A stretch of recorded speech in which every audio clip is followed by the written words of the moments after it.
Hello everyone, welcome back. This is your week 2 PowerPoint module. And this week we're going to be talking about income and wealth and the impacts of one's own income or one's own wealth on physical and mental health. Also, the impacts of macro level income and wealth inequality on health. We have a few objectives for this week. The first is to describe how income and wealth are distal determinants of health. So remember that terminology, distal versus proximal determinants of health. The second is to delve more deeply into the Lincoln-Phelan article. This is probably the most dense article of the ones that you read for this week. We're going to explain Lincoln-Phelan's argument that social conditions are fundamental causes of disease. And then finally, we're going to consider implications for policy and social reform, particularly the implications related to fundamental causes. Here are your deliverables for this week. So as usual, you have your reading question due Monday by midnight. You have your PowerPoint module due Tuesday, also by midnight, and you do not have any assignments due this Friday. You do have an assignment due next Friday, which I'll introduce at the end of the module, but you don't have anything due this Friday. Here's your opening question for this week. So I want you to choose a disease or health outcome, perhaps the one that you plan to use for your course papers. You can use this as some preparation for your proposal. I want you to speculate how income or wealth may act as distal determinants of the disease or outcome that you chose. How does income or wealth shape proximal determinants of the disease or outcome that you chose? So pause now, and you can find the link to answer this question on Inquire, and then you can come back when you're done. Before we talk about the health implications of income and wealth, I'm going to give you a very brief crash course on income and wealth inequality in the US. So what is the current state of income and wealth inequality? And I also want to clarify what we mean by income and what we mean by wealth. When we talk about income, we're typically talking about wages or salary. What paycheck do you take home? Wealth, on the other hand, is about assets. So instead of thinking about salary or wages, we're thinking about property that is owned, stocks and bonds, or other material possessions that are of value, such as a car. So that's wealth, different from income. Now, the extent of income inequality in the US is pretty alarming, and you actually see this on the figure that's on the left of this slide. The top 20% of earners in the US collect more than 50% of all of the income in the US. And this has actually been getting worse with time. So the top 20% have been accumulating more and more of the national income. In addition, you can see that the top 5% of earners make 23% of all the income. That's pretty huge. Wealth inequality in the US, you don't have a picture or figure of that here, but wealth inequality is even worse. The wealthiest 20% of people in the US own about 80% of the nation's wealth. That's astounding. So what I want you to do is actually to pause here, and I know this is a little different, we haven't done this before. I want you to pause here and watch the video that's on Inquire called Wealth Inequality in America. And this is a way of depicting wealth inequality better than I can do in a slide. It is a few years old, so it's from 2011, but the figures are still very relevant today. So this will give you a sense of the extent of wealth inequality in the US as well. So pause here, watch that, and come back. You don't have a question to answer for that video. Another way of thinking about or visualizing the extent of income and wealth inequality in the US is to compare the extent of inequality in the US to other countries. So here's a figure that shows you income inequality. So this is not looking at wealth, just income. It's looking at income shares of the top 1%. And it's looking in various countries, and it's giving you 2 time points. So around 1980 compared to 2010 to 2014. And what you see here, and these are economically comparable countries to the US by far has the greatest extent of inequality, or the most income going to the top 1% than any other country. And this has gotten more extreme over the past few decades. So if you compare the gray dot to the red dot, you can see that income shares for the top 1% have gotten much larger. And we see this to an extent in other countries, but not nearly to the same degree across time. After looking at the extent of income and wealth inequality in the US, and seeing that income and wealth inequality in the US is much wider or much larger than in other countries, the question becomes, how did we get here? How is the US uniquely in this position of having really high levels of income and wealth inequality? And to really get into the reasons for this, we think about structural conditions or structural factors, even intentional policy decisions that have gotten us to this point. This is just a quick list, and we're not connecting this to health quite yet, but I want you to have at least some understanding of the ways in which intentional policies and other decisions are shaping the extent of inequality in the US. So the first thing we could think about as a contributor to inequality is taxation. Taxes are a way in which governments redistribute income and wealth. Now, in the US, income is taxed more heavily than assets, meaning that one's income, what they take home, like their salary or their wages, is taxed more heavily than a home or a car or any other asset. Inheritance is another big one. So because of this, those with more assets, so the wealthy, are actually paying less in taxes if we combine all different types of taxes, right? There's income tax, there's corporate tax, there's tax on assets. So the wealthy are actually contributing a lower proportion of their worth to through taxes than those of middle or lower income. And actually in 2018, this was the first year that billionaires had a lower tax rate than the working class in the US. And this is what you see on the right of the screen. You see that the tax rate, overall tax rate for the 400 richest families in the US has been declining since the 1960s. The second is politics. We are in a time of wide political divisions, and wide political divisions block progressive legislation that's going to lessen inequality.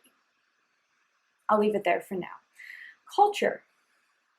The belief in picking yourself up from your bootstraps in order to achieve the American dream. We have a very individualistic culture that emphasizes how one's own decisions shape where they end up, okay?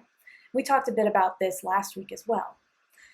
The other two, and I won't get into these in great detail, but weakening labor unions. So people in working and middle class households, or at that income level, can't bargain for higher wages. And we've seen the weakening of labor unions over the decades in the US. And then finally, unregulated executive or CEO compensation. This is why you see ridiculously high incomes for CEOs or other executives that are disproportionately higher than those who are maybe the typical worker in that business or organization. And the extent of inequality among those who are at the top versus those who are in the middle is in part shaped by this unregulated income growth. So this is just a summary of a few reasons why we have gotten here as a country. We could spend a whole semester on this, but I'm going to leave it at that for now. And this is your crash course on income and wealth inequality in the US. Now we're going to connect it to health.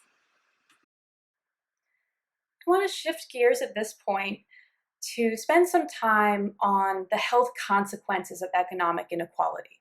So we know that income and wealth inequality is very wide or large in the US.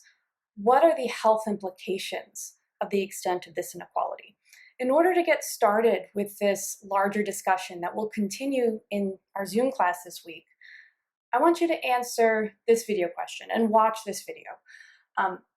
So pause, I'm going to read the prompt, but afterward, pause to answer this question. I want you to watch Richard Wilkinson's TED Talk on how economic inequality harms societies. The link is on Inquire. We won't always do TED Talks. I know we've done 2 in a row, but we won't always do TED Talks. Answer this question. According to Wilkinson, what are the harmful consequences of economic inequality for societies? He goes through a lot of examples.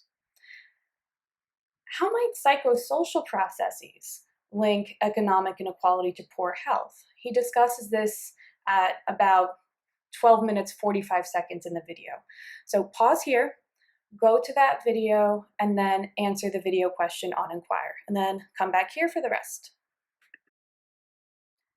So far in this module, we've focused on the impacts of income and wealth inequality on health. So a very macro level perspective of how income and wealth shape health. Now I want to spend some time on really what was more directly covered in the readings, and that is the impact of one's own income or wealth on one's own health. Okay. Lincoln Phelan, this was one of the articles that you read, Social Conditions as Fundamental Causes of Disease. This is one of the more complicated articles. It's dense, it's more academic, but it is also a very important article, particularly in sociology, but also obviously has some far-reaching implications for public health.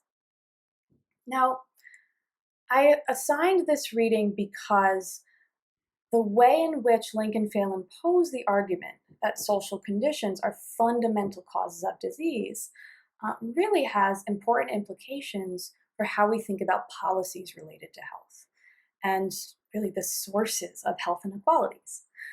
I pulled out a few of the items that Lincoln Phelan say you can use to determine whether some social factor truly is a fundamental cause of disease. Okay, I have them listed right here. So how do we identify whether some social factor is a fundamental cause of disease? First, a fundamental cause affects access to health-promoting resources. And resources, as defined by Lincoln Phelan, includes money, knowledge, power, prestige, and social support and social networks. This is the first clue, I suppose, that we're dealing with a fundamental cause of disease. A fundamental cause also influences multiple risk factors and multiple health and disease outcomes. So it's not a very targeted causal chain. Rather, a fundamental cause of disease is going to affect all kinds of downstream or more proximal determinants of health and also impact multiple health outcomes. So it's not just, say, cardiovascular disease. We might also have diabetes or various infectious diseases and so on, all linked to this one fundamental cause. And then third, and this I think is the most complicated one, so we're going to spend a little more time on this, the link between a fundamental cause and a health or disease is persistent, even as risk factors that underlie the connection between a fundamental cause and health change across time. Right? We're going to go through an example that is primarily going to focus in on this third point. So that's the next couple of slides. All right, now let's do an example in order to demonstrate really what Lincoln Phelan mean by social factors as fundamental causes of disease. What is a fundamental cause? And also to particularly demonstrate that third point on the previous slide, that there are multiple changing risk factors that are really mediating the relationship between social conditions and health outcomes. Let's say we're looking at the relationship between household income, nutrition, and child health. And we decide that in order to really break the chain here, in order to improve child nutrition, we're going to give free, healthy lunches to all kids at school. And this might do great things to close the gap in nutrition by income. And maybe it would even close the income gap in diet and nutrition altogether, although this is a tall order for lunch alone. So can we conclude then, great, we're able to get rid of this pathway through which household income shapes child health. So we have solved the problem. Now, Link and Phelan are going to say, not so fast, right? You may have solved the nutrition issue, but household income is linked to child health through multiple intervening mechanisms, or we might call these multiple proximal determinants of health. It's not only diet and nutrition, but it's also physical activity, healthcare access, maybe exposure to stress. And this is not a complete list, there are a number of ways in which household income is linked to child health. Not only that, if we think about that third point on the previous slide, what they're arguing is that these intervening mechanisms actually change across time, across historical time. So for example, perhaps there is some great new medical breakthrough that is going to improve child health in some way or treat some disease that's common among children. This is hypothetical. Now, that new medical breakthrough is yet another intervening mechanism between income and child health, because who's going to be able to access or afford that new major medical breakthrough or that new procedure? It's going to be those who are higher income or more wealthy.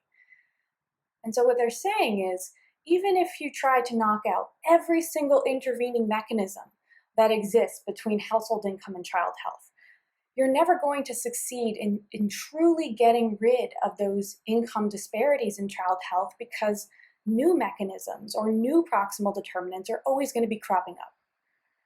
And that's why they say that we need to tackle the fundamental causes of disease in order to truly eradicate health inequalities. In this example, that means tackling household income. We need to find a way to fix income inequality. We return to the theme at the beginning of this PowerPoint module.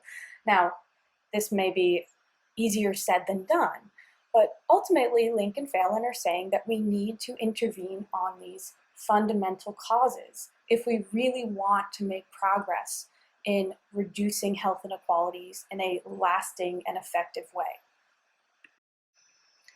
So now I ask your closing question: what are the policy implications of Link and Phelan's argument that social conditions are fundamental causes of disease? And I think I dropped some pretty heavy hints in the previous slide or earlier in the module. So you can return to the module to try to answer this question. Also, see page 89 of the article, where there is a section on the policy implications of their argument. So you can pause here, answer that closing question, and then come back for the last slide that describes what we're going to be doing in class this week. For class this week, our in-class group is going to meet on Wednesday as usual, and our Zoom group is going to meet on Friday. And we're going to discuss the causes and consequences of economic inequality, as well as the implications for health-related policy. A lot of this is going to be an extension on this module and a bit more in depth on some of your readings. Please do come prepared to discuss. Now, I know I said this was our last slide. I lied. I do have one more slide for you about our assignment due next week. For next Friday, not this Friday, but next Friday, you have an assignment due in which you are going to propose the topic of your paper for this course. All right, so this is the first time that you are writing out what you think your paper topic is going to be and sharing it with me so we can start a conversation about the paper that you do plan to write. This proposal should be one page, so not long, one page, double-spaced, and you should include the following. First, what disease or health outcome will you focus on? Also specify the population you're going to focus on here. I want you to also do a very cursory search, so a quick search of the scholarly literature and identify one distal determinant of the disease or health outcome you chose. And from this, I want you to cite one scholarly source. You're going to have more in your final paper, but for the proposal, just cite one. to show that you do have some early, evidence or documentation to use for your paper. And then finally, I want you to explain how you're going to find additional scholarly sources for your course paper. All right, so just one page, double-spaced, about your course paper topic. And this will be due on Inquire next Friday. All right, so that's all I have for you. I will see you all in class this week, either in the classroom or on Zoom.